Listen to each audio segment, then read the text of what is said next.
오늘 이 시간 우리에게 주시는 하나님의 말씀은 신약성경 누가복음 23장 35절에서 43절입니다. 누가복음 23장 35절에서 43절 같이 읽겠습니다.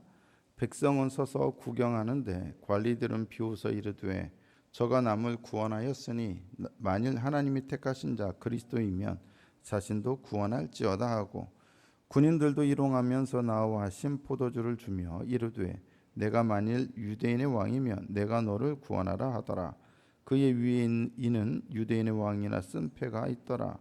달린 행악자 중 하나는 비방하여 이르되 내가 그리스도가 아니냐 너와 우리를 구원하라 하되 하나는 그 사람을 꾸짖어 이르되 내가 동일한 정죄를 받고서도 하나님을 두려워하지 아니하느냐. 우리는 우리가 행한 일에 상당한 보응을 받는 것이니 이에 당연하거니와 이 사람이 행한 것은 옳지 않은 것이 없느니라 하고 이르되 예수여 당신의 나라에 임하실 때에 나를 기억하소서 하니 예수께서 이르시되 내가 진실로 내게 이르노니 오늘 내가 나와 함께 낙원에 있으리라 하시니라. 아멘.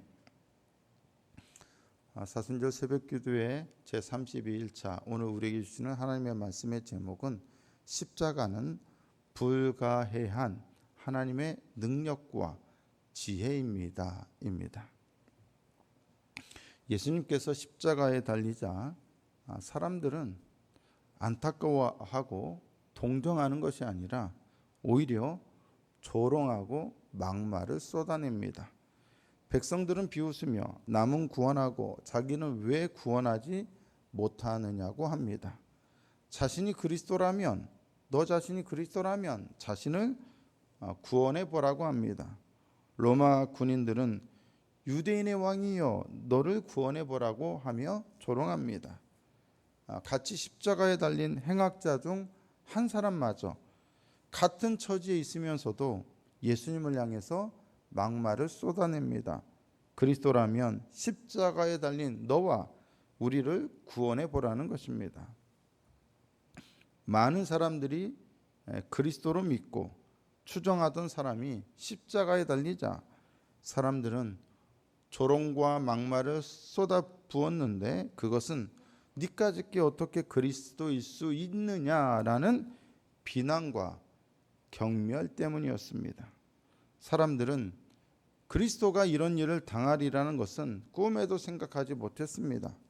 예수님이 그리스도라면 당연히 반대 상황이 벌어졌어야 했다라고 생각했을 것입니다. 예수님이 십자가에 못 박히는 것이 아니라 오히려 예수님을 십자가에 못 박으려던 사람들을 도리어 십자가에 못 박고 예수님께 조롱하던 사람들을 심판하고 막말을 퍼붓던 사람들을 처벌하는 일이 일어났어야 했을 거라고 생각했을 것입니다. 그러나 지금의 상황을 볼 때 그들에게 예수님은 그리스도가 아닌 것이 분명했습니다. 십자가에 달린 자가 죄수가 어떻게 그리스도일 수 있겠습니까? 어떻게 그런 사람이 유대인의 왕일 수가 있겠습니까? 그들에게는 예수님이 그리스도도 아니고 유대인의 왕이 아니라는 것이 더 명확해졌을 뿐입니다. 사실 그 상황에서는 누구라도 그렇게 생각할 수밖에 없었을 것입니다.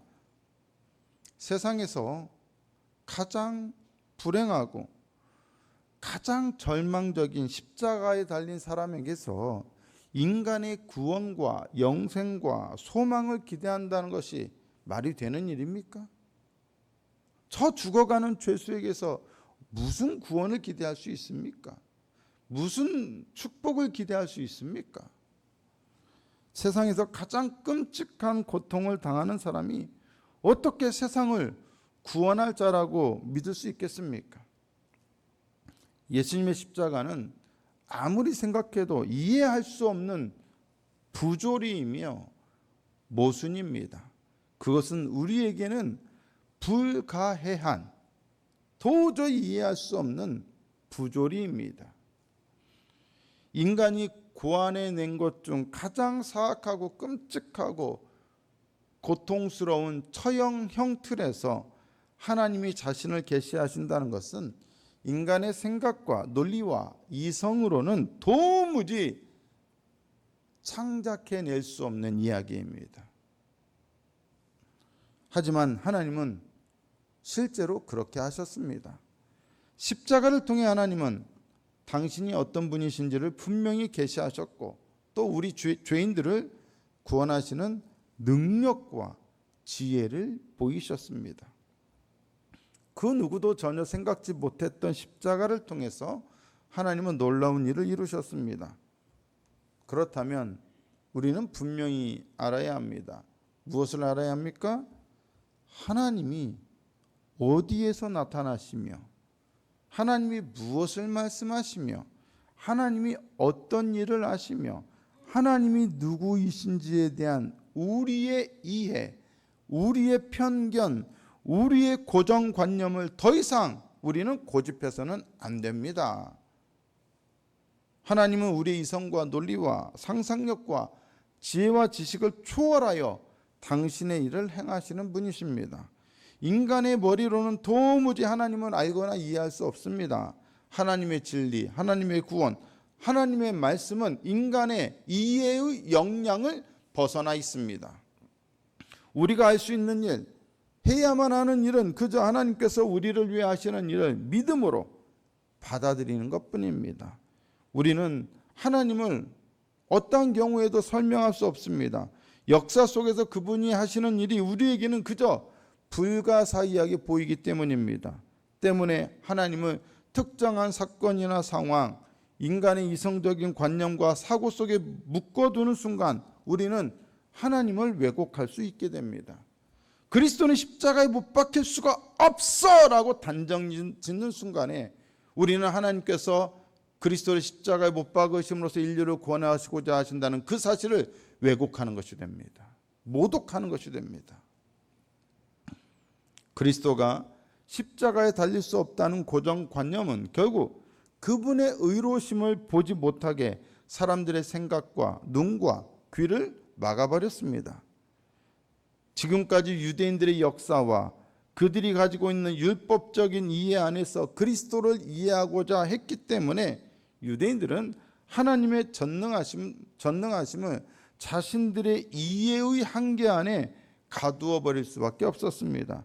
십자가에 그리스도가 달릴 수 없다고 단정 지음으로써 그들은 십자가를 통해 일하시는 하나님의 섭리와 뜻을 반대하는 사람들이 되어버렸습니다.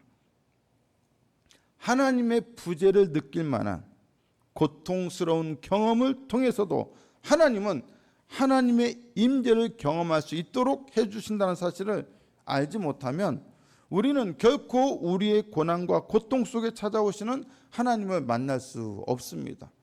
조금만 힘들면 하나님은 안 계셔. 조금만 어려우면 하나님은 날 사랑하지 않아. 이런 사람들은 그 고통을 통해서 하나님께서 우리를 만나 주시려고 할 때 만날 수가 없습니다. 오히려 하나님은 우리의 고통 속에서 우리를 찾아오시고 우리를 만나셔서 오히려 그 고통을 통해서 우리를 치유하시고 우리를 회복시킬 수도 있다는 사실을 믿을 때 이 고통 속에는 분명 하나님의 놀라운 뜻이 있을 거야. 하나님은 이 고통 속에서 나를 만나 주실 거야 라는 믿음을 가질 수 있게 됩니다. 그러므로 우리는 우리의 지극히 작은 신앙 지식과 지극히 빈약한 신앙 체험으로 하나님의 임재나 하나님의 부재를 섣부르게 판단해서는 안 됩니다. 간혹 어떤 일을 했더니 어떤 놀라운 일들이 일어났다라고 간증하는 사람들이 있습니다. 뭐 기도를 어떻게 했더니 성경을 얼마나 읽었더니 뭐 어떻게 뭘 했더니 야 하나님께서 그렇게 일하시더라. 그리고 그것이 하나의 공식이 되어버립니다. 하나님은 몇 시간 기도하면 하나님은 성경을 몇 독하면 읽으면 하나님은 뭘 하면 하나님이 역사하신다. 하나님은 우리에게 축복하신다. 공식이 되어버립니다. 그렇게 되면 하나님이 그 공식이 어떻게 됩니까? 얽매이게 됩니다. 고정되어 버립니다. 웃기지 않습니까? 우리의 체험이 얼마나 대단하다고. 인류 역사에서 우리의 체험이라고 하는 것이 기껏 얼마나 비율을 차지하겠습니까? 이 광활한 우주 속에서 우리의 신앙 지식과 신앙 체험이 얼마나 대단한 것이 되겠습니까? 우주의 먼지 한 톨만큼이라도 될까 말까 한 건데, 그것을 가지고 우리가 하나님은 이런 분이다라고 단정 지을 수 있습니까? 없습니까? 없는 겁니다. 하나님이 이렇게 일하신다라고 단정 지을 수 있습니까? 없는 겁니다. 자꾸 하나님을 우리의 신앙 공식과 우리가 추구하는 방법 속에 가두어 버리려고 하니까 안 되는 것입니다. 하나님의 역사를 가로막는 것입니다. 우리가 체험한 어떤 체험의 사건에 하나님이 역사하셨을 수는 있으나 하나님은 그러한 사건이나 방법에 결코 얽매여 계신 분은 아닙니다. 어떤 드라마를 보니까 무슨 재벌집 드라마예요. 드라마를 본 건 아니고 유튜브에 이제 짤막한 영상들이 올라오잖아요. 근데 거기서 그 재벌집의 며느리가 아들을 낳지를 못했어요. 그래서 특단의 조치로 다른 재벌집 며느리가 아들을 4명을 낳았는데 그 아들을 낳은 그 며느리의, 그 재벌집 며느리의 속옷을 얻어와 가지고 그 속옷을 입었다는 거예요. 뭔가 그 사람이 전기를 받으면 되겠지 하는 생각을 했었나 보죠. 그랬더니 진짜로 어떻게 되었어요? 드라마 상이긴 하지만 아들을 하나 떡하니 낳은 거예요. 아들을 낳은 비법이 어디에 있다고 믿어요? 아들을 낳은 사람의 속옷을 입었더니 아들을 낳았다라고 하는 고정관념이 생겨버려요. 그게 아들 낳는 방법이라고 그들은 믿어요. 웃기죠? 재벌집 사람들이 그렇게 믿어요. 어떤 하나의 체험이 모든 것을 규정하는 틀이 돼버려요. 아들을 낳으려면 어떻게 해야 한다? 딴 거 필요 없어. 아들 많이 낳은 사람의 속옷을 빌려다 입으면 돼. 이렇게 공식화돼 버려요. 근데 이게 우리 신앙 체험에도 그럴 때가 많다는 거예요. 어떤 분은 뭐 기도를 많이 해서 뭔가 목회를 했고, 어떤 분은 뭐를 해서 목회를 했고, 어떤 분은 뭘 해가지고 어떤 엄청난 신앙 체험을 했어요. 근데 이게 이제 그것이 뭐가 돼 버려요? 하나의 공식이 돼 버려요. 그리고 그렇게 안 한 사람은 신앙이 없는 사람, 믿음이 없는 사람이 돼 버려요. 여러분, 그 체험 속에서 하나님이 일하셨을 수는 있으나 하나님은 그 체험만으로 다 일하시는 게 아니잖아요. 더 다양한 방법, 더 무궁무진한 하나님의 역사와 능력이 일어날 수 있습니까? 없습니까? 반드시 있거든요. 어떻게 그런 방법 하나만으로 하나님이 일하신다라고 우리가 단정 지을 수 있습니까? 때문에 우리는 누가 함부로 하나님의 역사와 하나님의 일하심을 다 아는 것처럼 무슨 방법을 다 아는 것처럼 말하는 사람들을 주의해야 합니다. 참고는 하되 그게 절대적인 공식으로 여겨져서는 안 되는 것입니다. 하나님에 대한 특별한 지식은 누구에게도 없으며 누구도 하나님을 인간의 관념이나 예측 속에 가둘 수는 없습니다. 그분은 우리의 생각과 마음보다 크시고 전적으로 그분은 어느 것에도 얽매이지 않고 자유롭게 당신의 일을 행하십니다. 하나님은 절대적으로 자유하신 분이십니다. 하나님은 전적으로 자유롭게 당신이 원하실 때 당신이 원하시는 곳에서 당신이 원하시는 방법으로 당신 자신을 계시하십니다. 이사야 55장 8절에서 9절 이렇게 말씀하십니다. 이는 내 생각이 너희의 생각과 다르며 내 길은 너희의 길과 다름이니라. 여호와의 말씀이니라. 이는 하늘이 땅보다 높음 같이 내 길은 너희의 길보다 높으며 내 생각은 너희의 생각보다 높음이니라. 뭔 얘기냐? 포로 시절의 모든 이스라엘 백성들, 유대인들은 하나님이 우리를 버렸다, 심판했다, 우리는 저주받았다, 우리는 소망이 없다, 그렇게 생각했어요. 바벨론 심판으로 모든 것이 끝날 것처럼 생각했어요. 근데 하나님 뭐라고 그래요? 내 생각은 너희의 생각과 달라. 심판이 끝이 아니야. 이렇게 말씀하시는 거예요. 내 길은 너희의 길보다 높아. 나를 믿으라는 거예요. 또 예레미야 29장 11절에 여호와의 말씀이니라. 너희를 향한 나의 생각을 내가 아나니 평안이요 재앙이 아니니라. 너희에게 미래와 희망을 주는 것이니라. 마찬가지예요. 바벨론에게 항복해라 하니까 못해요. 그거는 망하는 길이에요 라고 많은 사람들이 예레미야 메시지를 거부했습니다. 오히려 그런 메시지를 선포했던 예레미야를 매국노라고 하며 예레미야를 거짓 예언자라고 했습니다. 근데 뭐라고 말씀합니까? 내 생각은 재앙이 아니야. 오히려 평안이야. 너희에게 오히려 미래와 희망을 주려는 거야. 그러니까 바벨론에게 항복해. 이거였어요. 전적으로 달라요. 우리의 고정관념이나 생각과는 전적으로 달라요. 하나님의 생각과 계획과 뜻은, 일하심은. 모두가 그리스도에 대한 잘못된 인식에 사로잡혀서 예수님을 비방하고 조롱할 때 십자가에 달린 행악자 중 한 사람만이 예수님을 제대로 보았습니다. 그는 이러저러한 고정관념에 얽매이지 않고 있는 그대로 예수님을 보았습니다. 예수님을 보았더니 예수님은 어떤 분입니까? 예수님이 행하신 것 중에 옳지 않은 것은 하나도 없는, 그분이 행하신 모든 것은 옳은 분이었습니다. 그래서 그는 예수님께 간구합니다. 누가복음 23장 41절에 이르되 예수여 당신의 나라에 임하실 때 나를 기억하소서 하니. 여러분 여기서 무엇에 집중해야 합니까? 당신의 나라라는 표현에 집중해 보세요. 네가 유대인의 왕이면 너를 구원해봐. 네가 그리스도면 너를 구원해봐라고 사람들은 다 조롱해요. 예수님이 그리스도일 수도 없고 유대인의 왕일 수도 없다라고 다 그렇게 예수님을 조롱하고 예수님께 막말을 퍼붓고 있어요. 그런데 이 사람은 뭐라고 그래요? 지금 십자가에서 죽어가면서 십자가에 죽어가는 다른 죄수에게 뭐라고 말해요? 당신의 나라가 임하실 때, 당신의 나라가 임하실 때 나를 기억하소서. 당신의 나라라는 표현은 뭐예요? 당신이 그 나라의 뭐란 얘기예요? 왕이란 얘기예요. 주인이란 얘기예요. 다 예수님을 그리스도로 믿지 못할 때 그 사람만은 예수님은 특별히 정말로 당신의 나라를 가지신 분이라고 믿었어요. 그때 나를 기억해달라고 그는 예수님께 요청하고 있어요. 진짜 예수님이 왕이라고 믿었다는 거예요. 그는 순수하게 보았어요. 순수하게 믿었어요. 있는 그대로 보았기 때문에 예수님을 믿을 수 있었어요. 그는 예전부터 예수님을 쫓아다니던 제자가 아니었습니다. 지금 어쩌다가 같이 십자가에 매달리다 보니까 그 자리에서 예수님을 처음 만난 거예요. 가장 비극적인 장소에서 예수님을 만나게 되었을 뿐이에요. 어쩌다가. 그러나 그 짧은 시간 예수님을 그는 있는 그대로 보았고 그분이 진실로 뭔가 다른 분이심을 알게 되었어요. 십자가에 달린 왕, 십자가에 달린 그리스도, 이런 말도 안 되는 역설과 모순에도 불구하고 그는 그분이 진짜 자신의 나라를 가진 왕이라고 믿었습니다. 놀라운 일입니다. 그러자 그는 어떤 약속을 받게 됩니까? 누가복음 23장 43절에 예수께서 이르시되 내가 진실로 내게 이르노니 오늘 내가 나와 함께 낙원에 있으리라 하시니라.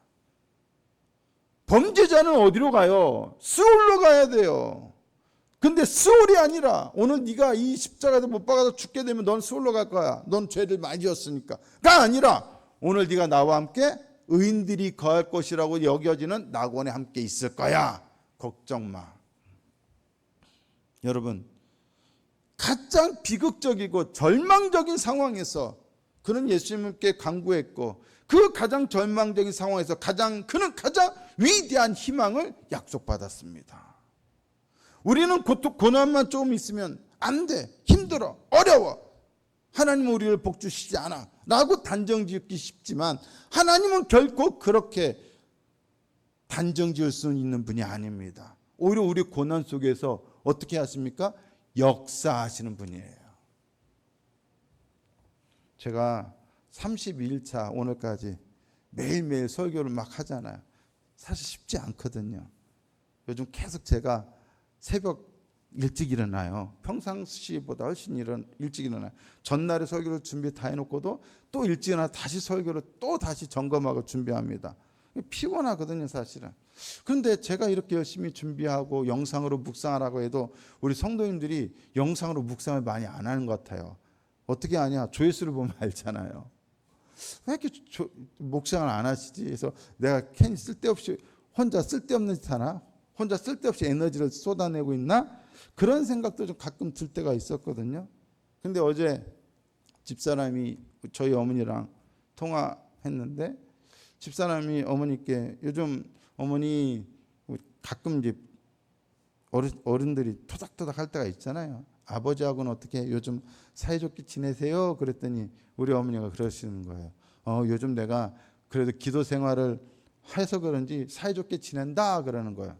그 기도 생활이라는 게 뭐냐? 우리 어머니가 원래 본교회가 좀 거리가 있어서 예전에 시골에서 살다가 이제 시내로 이사 와서 새벽 기도는 못 가고 주일만 다니시거든요. 아니면 어쩌다가 수요예배나 차량 운행해 줄 때만. 새벽 기도는 못 가는 거예요. 그런데 요즘 아들이 목회하는 교회에서 유튜브로 방송을 해주니까 그 시간에 일어나서 이 시간을 통해서 새벽 예배를 드리시는 거예요. 지금 드리고 계실 거예요. 실시간으로. 그러면서 이것 때문에 기도를 하신다는 거예요. 야, 생각해보니까 엉뚱한 곳에서 효과를 보고 있어요. 지금. 저는 우리 성도님들에게 효과가 나타나길 기대한 마음에서 말씀을 이렇게 준비하고 설교하고 있는데 감사하게도 누군가는 그 효과를 보고 있더라고요.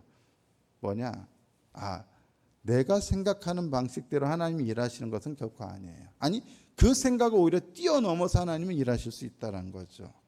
우리는 우리의 고정관념에 그리스도는 십자가에 달릴 수 없어라고 하는 식의 고정관념에 얽매여서 십자가에 달리면 모든 게 끝이야라고 하는 고정관념에 얽매여서 하나님의 역사를, 하나님의 놀라운 섭리와 능력을 놓쳐서는 안 됩니다. 우리는 우리의 고정관념이 아닌 하나님의 일하심을 신뢰해야 합니다. 하나님은 반드시 인간적으로 보면 별 소득도 없고 인간적으로 보면 어려움이고 고난이고 힘든 일이고 고통이라 할지라도 사실 그 속에서도 하나님은 놀라운 역사를 이루어내실 수 있음을 믿어야 돼요. 십자가는 우리로서는 이해할 수 없는 불가해한 부조리입니다. 하지만 역설적으로 십자가를 통하여 인류를 구원하시는 놀라운 하나님의 능력과 지혜가 드러났어요. 우리가 다 이해할 수 없는 불가해한 능력과 지혜지만 그러나 분명한 것은 십자가는 세상을 구원하고 우리들을 구원하는 능력과 지혜인 것이 분명하다는 것입니다. 그러므로 우리는 어떠한 절망적인 상황에서도 낙심하지 말고 끝까지 포기하지 말고 주님을 신뢰해야 합니다. 그런 말 있지 않습니까? 끝날 때까지는 끝난 것이 아니다. 우리 인생이 끝나기 전까지는 끝난 것도 아니고 혹 우리 인생이 그렇게 끝났다 할지라도 주님 오시는 날이 아직 있기 때문에 그때서야 모든 것이 끝납니다. 그때서야 우리 인생에 대한 제대로 된 결론이 나는 겁니다. 그러므로 끝날 때까지 끝난 것이 아니다 믿으시고 끝까지 주님을 신뢰하시며 어떠한 고난과 고통의 상황에서도 하나님은 일하시고 역사하시는 분이심을 믿고 주님의 십자가를 붙잡고 이 사순절 기간 나아가는 저와 여러분 되실 수 있기를 예수님의 이름으로 축복합니다. 좋으신 하나님, 불가해한 십자가의 능력과 지혜로 세상을 구원하고 우리를 새롭게 하심을 믿습니다. 주님의 은혜, 주님의 사랑 신뢰하며 끝까지 어떤 상황에서도 주님만을 붙잡고 나아가는 우리 모두가 되게 해 주시옵소서. 너는 내게 부르짖으라. 새벽을 깨우신 하나님께 감사하며 귀한 예물도 올려드립니다.